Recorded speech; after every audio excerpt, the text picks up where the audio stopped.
নমস্কার বন্ধুরা, আজ বানাবো বাটা মাছের ঝাল। এর জন্য মাছটাকে ভালোভাবে ধুয়ে হলুদ লবণ নুন মাখিয়ে কিছুক্ষণের জন্য রেখে দিলাম। এবার ওভেনে কড়াইটা বসিয়ে স্বাদ মতো তেল দিয়ে দিলাম। এবার মাছগুলো একে একে একটা একটা করে মাছগুলো ভেজে নেব।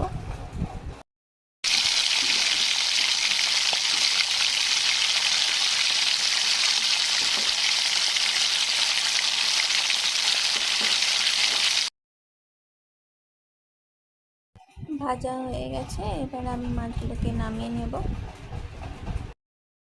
এবার ওই কড়াইতে পরিমাণ মতো তেল দিয়ে দেব। আর দিতে হবে পেঁয়াজ কুচি। এই পেঁয়াজটা হালকা করে নাড়িয়ে নাড়িয়ে লাল লাল ভাজা ভাজা করে দিলে তারপর দিতে হবে আদা বাটা, একটু লবণ, একটু হলুদ গুঁড়ো, পরিমাণ মতো লঙ্কা গুঁড়ো আর দিতে হবে কাঁচা লঙ্কা। এবার মশলা থেকে তেল বেরিয়ে এসছে দেখছো। এবার দিতে হবে পরিমাণ মতো জল, ফুটতে দিতে হবে। ফুটে গেলে মাছগুলো দিয়ে দেব। এবার ঝোলটা একটু ফুটে আসলে মাছগুলো নামিয়ে নিতে হবে। রেসিপিটা কেমন লাগলো জানিও। রেসিপিটা ভালো লাগলে একটা লাইক দিয়ে চ্যানেলটাকে সাবস্ক্রাইব করে দিও।